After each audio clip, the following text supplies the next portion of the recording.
Let's accept pornography is bad for a society. Let's accept that to be a fact. It is and a it fact. is true. Okay, Yeah. so pornography is bad for a society. Okay, why are they trying to destroy the society? Who are these people? What is their end goal? Is their end goal the sexualization of children? Is their end goal 12-year-olds to sit there and watch pornography and want to have sex? Is their end goal to confuse 12-year-olds to want them to try and change gender? Okay, question. Do you think that this generation is more evil than the past generations? I don't think they're evil. I think they're lost, and I think they're misguided. And I think we're now living in a culture where I'm a full-grown man. I'm 36 years old.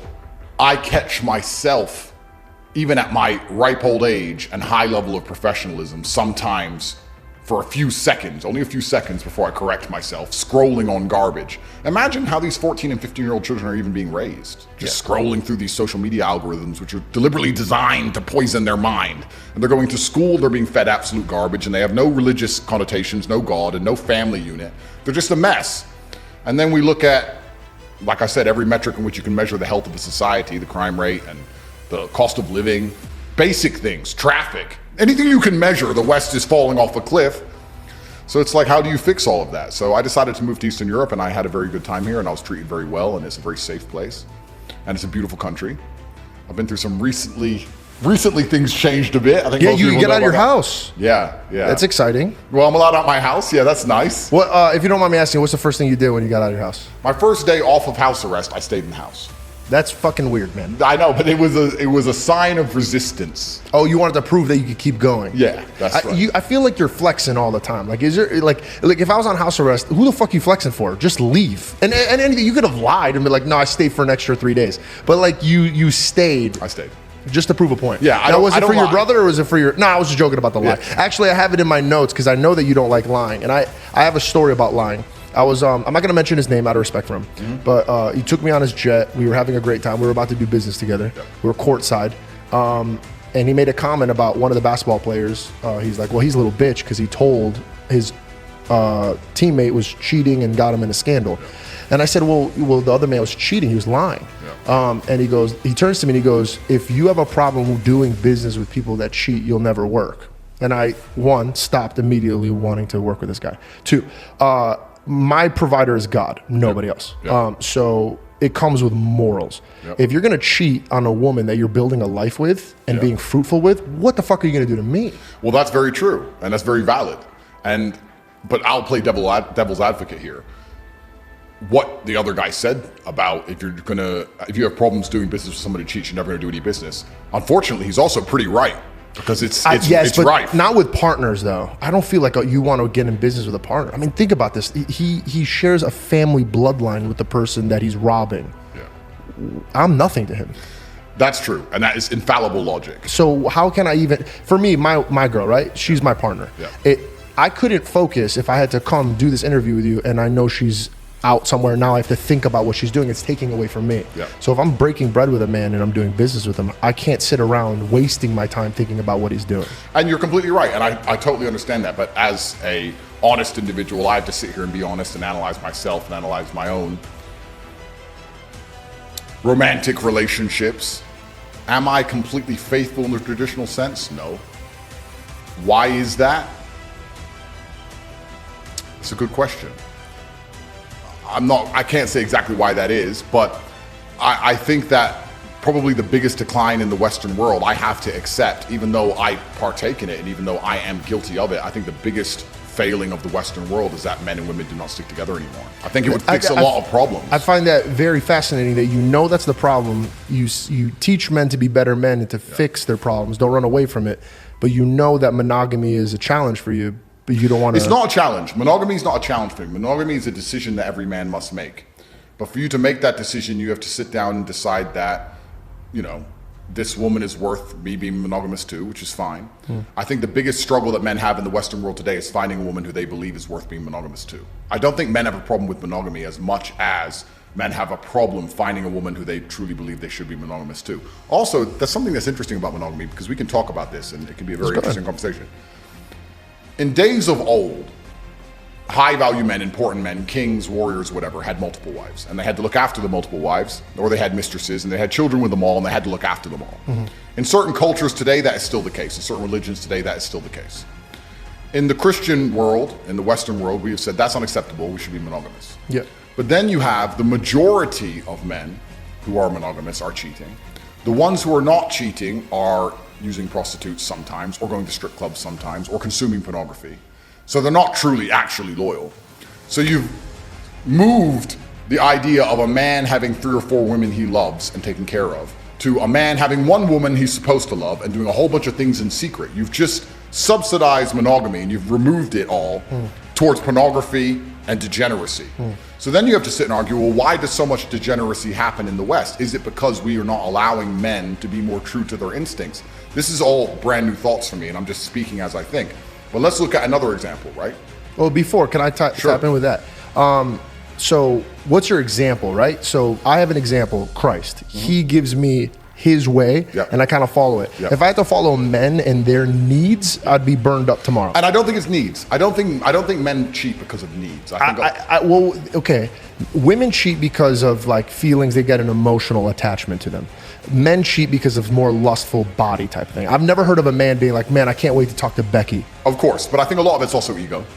Exactly. So, but ego, what comes before ego? Or it comes after ego? Yeah, a fall. Yeah. So my thing is, yes, when I met here's my theory. When I was out about and I was having fun, as a Christian man, I was waiting for the right woman. And I came to this guy and he goes, I don't understand, I thought you were Christian. And I go, listen, bro, I'll be a good Christian man to a good Christian woman. When I find somebody who has good morals and I know that she'll have my back and she'll do good, and when God presents me that girl, I will be a good man to her. And he asked me something that changed my life forever. He goes, well, if you're the son of God and you're asking for his daughter, why would that father ever give you a daughter when you treat everybody else like garbage? And so I had to think. I think when it comes to blessings, I believe that it's given from God. And to move on to new blessings, you have to handle what you've been given. Agreed. So if I've been given the fame and the money and the access to women, God's monitoring me. Okay, are you going to go fool around, act like trash? Can you be trusted? Could you be trusted with this daughter that I have over here? Kind of like that picture that where Jesus is holding a beautiful bear behind him, and then you're holding on to this lifestyle that you still want, but you're like, this is great. And God's like, no, give it to me. Show me you're ready for it, and then I'll present it, like any good father would be. Absolutely. And I did. I cleaned up my act. I was celibate, and I was showing him, I'm trying now to be ready. And then I found a beautiful girl, and then I became monogamous, and then I have a good partnership. And here's the thing. I could lead that relationship anywhere I want. If I wanted to be opened, it could be there. Not saying that she's comfortable with it, but when it first started, I could plant the seeds into taking it in any direction that I want. Correct. It takes somebody with integrity to lead a woman in the right direction. Absolutely. I tell people all the time, I'm in charge of this relationship. God is in charge of everything. So when my girl looks at me to lead the house, I gotta lead the house, but it's not from my needs. Because if it was my needs, bro, she's out shit cold. That like she's not gonna get the best out of it. Of course. But now I have a God looking at me and monitoring it. You gotta love her like you love my church. No, absolutely. Everything you're saying is completely true, and I agree with you. There's 2 ways we can answer the question. We can talk about it from a religious perspective and what you just described, and you're right, being a God-fearing man is going to lead a woman in the correct direction because a woman is a reflection of her man, and that's why you see if a woman gets with a bad guy who does drugs, she ends up doing drugs and doing bad things, and a man can lead her in the wrong direction. She comes from our ribs, metaphorically and physically and mentally, right? So if I'm going to be, like you're saying, doing drugs, she's going to follow my lead. Absolutely. But I'm just talking about it from a societal perspective. I'm making an overall societal observation, the fact that now we have monogamous societies, but because they're not truly monogamous, all of the desire is being outsourced towards degeneracy, as opposed to having a society where a man is allowed more than one wife, for example, and then the degeneracy isn't needed. You don't need pornography and you don't need prostitution if you're allowed to have 2, 3, 4 wives if you're successful. And the point I was going to make earlier is that in certain countries, this is still the case. And I'm just speaking here in generalities. I don't have proof for any of this, but if you look at Russia, right? Russia is a Christian nation. There's a lot of Muslims as well, but it's traditionally a Christian nation. But if you're a very rich, powerful Russian man, and I've been to Moscow, I can assure you, you have maybe 4 or 5 wives. Well, not wives, 4 or 5 girls. And your wife understands about who the other girls are, and she doesn't really care. Don't look, don't care, don't ask. I have a Bentley, I have a big house, I have the children. He plays around with these other girls sometimes. I don't care, I'm his wife, and that's just how things are set up. That particular man who's very, very rich, he's not interested in pornography, he's not interested in prostitutes, he's satisfied, he has enough for whatever his ego desires or his heart desires. Then you look at the West, and you look at the most degenerate things which can possibly happen, which are actually levels above prostitution and pornography. If you look at Epstein's Island, for example, when you have very rich, powerful men and they're told by the public sphere, you're not allowed to have more than one woman, but they don't have God to control them. They're godless. Then they say, okay, well, how can I satisfy myself if God's not restricting me? The society is saying I can only have one woman. I'm not allowed to have 4 or 5, which would satisfy me in some regard for my ego or unhealthy reason or whatever my reason is. So I'm going to end up doing things in private. I'm going to end up doing things in secret. And then you have Epstein's Island appear. So it's kind of interesting. God is important and God is extremely required to restrict people. But if you take the God out of the element and you only use society to try and restrict the sexual desires of people and tell them they have to be monogamous, you're going to end up with more degeneracy than if men were allowed to be polyamorous and have more than one wife. Does that make sense? 100%. And the reason why I asked you, is this generation more evil than the last? And I wanted to circle back how you said the West is falling apart. Yep. I believe that it's kind of, and I always go back to biblical references, not because I'm an annoying Christian, but I just like truth. And I notice that truth comes out of these testimonies that I see. Yep. And the one thing that I've realized with humanity, God or no God, it's your access. Yep. And I think that's why God reflects the heart. He doesn't reflect your actions. He reflects your heart. Because let me give you an example, pornography. I don't watch porn. The reason why I don't watch porn is, one, it's unhealthy. For me, before you carry on, I don't watch porn because it's genuinely uninteresting. Like It's gotten weird. You could put porn on and I'd be like, Yeah. I just don't get it. That's the thing. And also, for example, I like to practice the monogamous relationship. So when I get married one day, I know my girlfriend's not going to be at the prime model look when she's 50 or whatever she is. So I got to practice that this is the only woman that I have. It's diligence. Correct. Okay. So opening up the access. Look at a man who's watching pornography. I fall off the wagon every once in a while. I'm not sitting here saying that I'm perfect. About a year, maybe 2 years ago, I was watching porn, and there was, back in the day when I was growing up, was like your stepmom. Yeah. And to me, that was always weird because I'm like, dude, that's your, like, still, it's your mom. Yeah. Now it's your mom. And then when I, last year when I tried, I did a KSI and Sidemen thing. We was Impulsive and Sidemen. We did this collab, and there was a girl who does porn there, and I made a joke, and I go, look, I'm stuck. And it went viral, and I realized, I'm like, everybody laughed at this joke because they know what I'm saying. And it's this porn style thing where if women are stuck, then men would come and have sex with them. Yeah. That's Of course it is. Yeah. That's Yep. And these men are enjoying this. Yep. So what is this teaching them? That you could take what doesn't belong to you. And I think a lot of the things that they're programming these kids to do actually comes first through pornography, because you watch it in secret and you're not really dabbling with your men what you're watching. It's kind of like a mustard seed that grows. Yep. But then the question is, are they doing it on purpose? This is where you go deeper down the rabbit hole. Who's doing it on purpose? Well, there you go. Then you go deeper down the rabbit hole. Okay, let's go deep. Let's accept pornography is bad for a society. Let's accept that to be a fact. It is and a it fact. is true. Okay, Yeah. so pornography is bad for a society. Okay, why are they trying to destroy the society? Who are these people? What is their end goal? Is their end goal the sexualization of children? Is their end goal 12-year-olds to sit there and watch pornography and want to have sex? Is their end goal to confuse 12-year-olds to want them to try and change genders? Is that their end goal? I don't know. Is that why they take down the country's flag and put up another flag? This is another thing you have to understand. We talk about the Western world being fallen. Do you mind moving that mic towards your mouth? We talk about the Western world being fallen.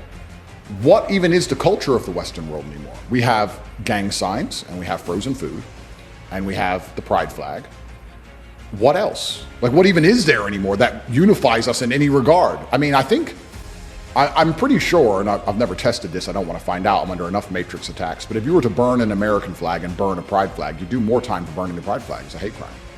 So you have to actually then understand is, okay, if this is destroying society, is it being done on purpose, and what is the end goal of it, and who's doing it in the first place? And then it gets really scary.